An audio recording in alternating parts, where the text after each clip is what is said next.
How to fix 100 radioactive cats crashing on Steam. So first you want to go to the library, right click on the game, open up the properties window, and then in the launch options box you want to type -dx11 command, and then go to installed files and repair or verify the integrity of the game files.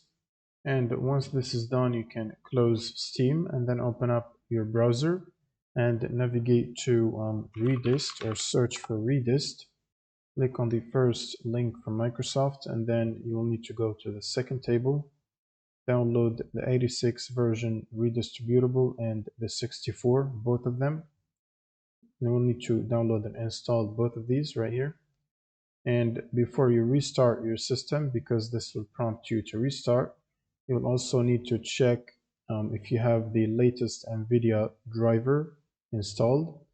You can do that by basically installing the NVIDIA app on your computer if you have NVIDIA graphics card, and then go to the drivers, and from here you can select game ready driver and check for updates and make sure to download and install the latest update.